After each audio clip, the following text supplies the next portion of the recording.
like to thank Claire Norris, the senior class, and the BHS staff for the honor and opportunity to speak to you today, and hopefully adding another perspective to start your journey to success. I would also like to give a special shout out to two of my favorite Bulldogs and graduates here today. My beautiful niece, Riley Ray Coates.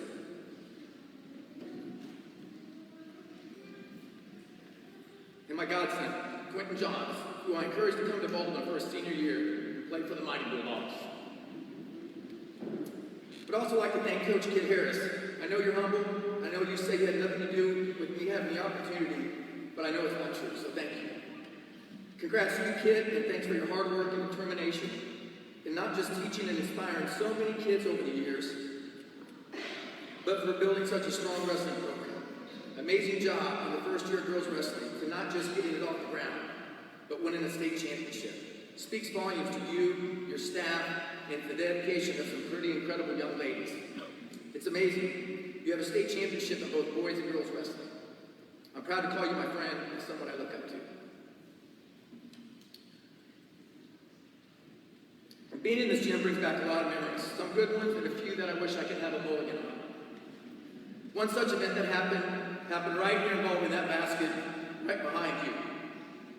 I debated if I should share this with you because I'm hoping I can inspire you in some way to start your journey to success. But in order to be successful, you also have to be able to laugh at yourself along the way, even through mistakes and embarrassing times. So it was my junior year, and I played basketball, and I played both JV and varsity. Back then, you could play a combination of 5 quarters. So I played 2 quarters in the JV and then 3 quarters in the varsity. And back then, we played man-to-man defense. And the rule was when someone came in for you, they would grab a towel, and they'd come up to you, give you the towel, and they'd ask you who you had. And you'd tell them the number, and you'd leave, and play goes on. So there was a break in the action down by the goal down there. The horn went off, and one of my teammates ran in, gave me a towel, and asked who I had. I told him, and I come running over here to get on the bench. And when I get over by the bench, the JV coach, Coach Noonan, starts yelling at me, saying, "What are you doing, Ryder? You're not out. Get back in there. Hurry and get back down there."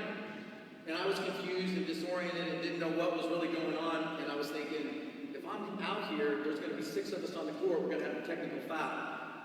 So I just took off running to get back to the goal. And when I got down there, I was like, they must not see me coming. And they threw the ball in. I stepped in front, intercepted the ball, did a little finger roll layup, turned around, and gave a little fist pump like I'm really cool. And another teammate started yelling at me and said, "What are you doing?" I said, "I just scored a basket for our team." He's like, "No, you didn't. You just scored for the other team." And he points up to the scoreboard, and sure enough, the visitor score changes. So at that time, I heard the horn go off again. I knew this time who it was for. So sure enough, it was for me, and I just put my head down, and I didn't look up. I didn't want to look up at the folks. I didn't want to look over at the student section. And I got over to the bench, and now the varsity coach, Coach Starting, was right there, and I was getting ready to sit down, and he goes, "Oh no, Ryder, you're done for this game." He goes, you need to go sit over there with the varsity. You need to pull your head out of your inner what, because this will not happen in a varsity game. Needless to say, I don't think I even played in that varsity game. So, lesson learned. As I said, you have to find laughter and humor along the way in life, and not let mistakes steer you from the path to finding your success. Before I get into my speech, I want to mention a few disclaimers. You'll have to forgive me because when I'm wearing this uniform, whether it's in my dress uniform or in my camis, I'm used to talking to large groups of Marines, anywhere from 200 up to 1,000. And whenever that happened, I was definitely trying to inspire and motivate them. This usually involved me being passionate and animated with the use of my hands. So, a few things that may just come out that I need you to ignore.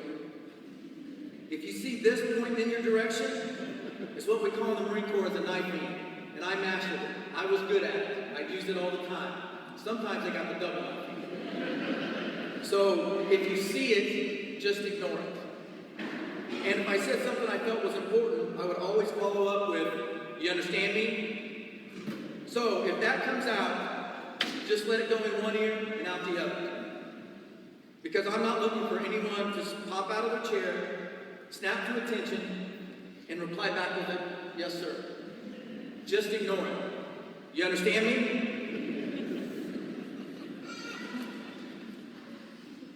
I want to talk to you today about something I'm sure you've heard as you started your high school career, and even more as an upperclassman, and in particular, your senior year. And that is your journey to success, and what does that look like? Don't let others determine, success comes in many forms, but is your success going to be defined by others, such as your parents, your family, your mentors, and your friends? I would say, of course. It's always good for those important people in your life to see you as being successful. But I would argue that they need to see your success through your eyes and not their vision of what success is for you. You must determine what success for you is for you based on the career path that you guys choose. Don't let others determine what success for you looks like. If I would have let others determine my success based off some rough years in high school, especially my sophomore year when I almost flunked out of high school and I was headed down the wrong path, then I certainly wouldn't be standing in front of you today after a 30-year career in the Marine Corps, 3 combat tours in Iraq, and ultimately leading young men in combat operations in Fallujah, Iraq, where I had 38 Marines depending on me to make the right decisions in order to accomplish our mission and get them back home alive.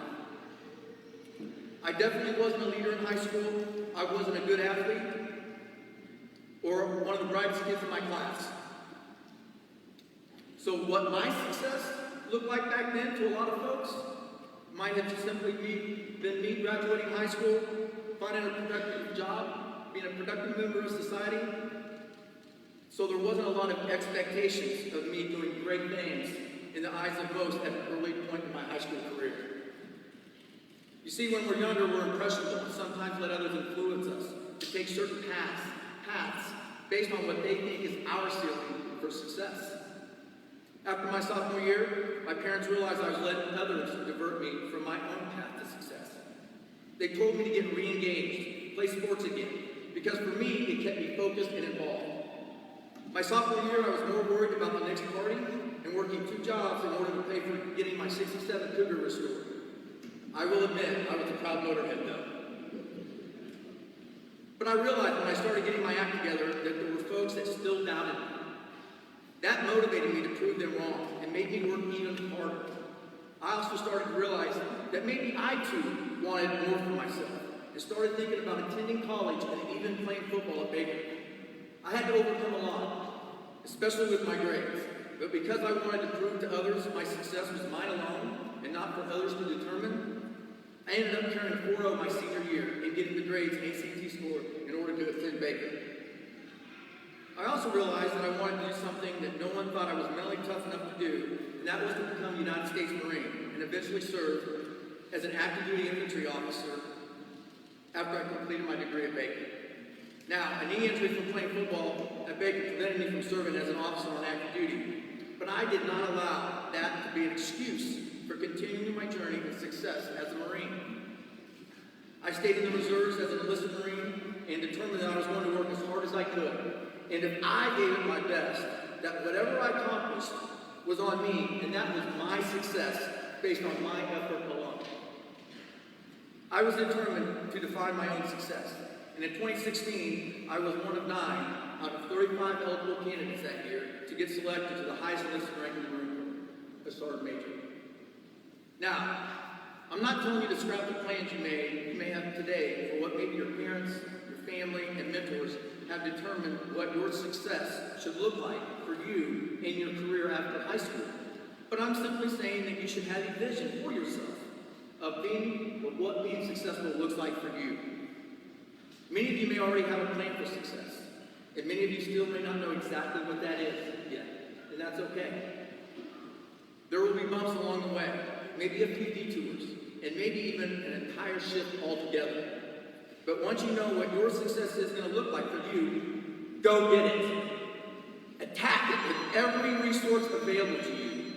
Use every ounce of your being, passion, and determination to make your success your own.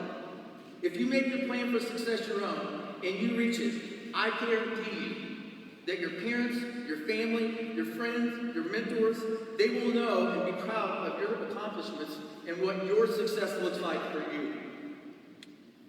I leave you with this. My basketball coach used to preach this to us all the time, and at least for me, it stuck, and I use it in everything I do. If it is to be, it is up to me. If it is to be, it is up to me. This is simply realizing that if you're going to be successful in whatever you decide to become, do not let others, or excuses, or obstacles be any reason for not accomplishing your goals and success in life.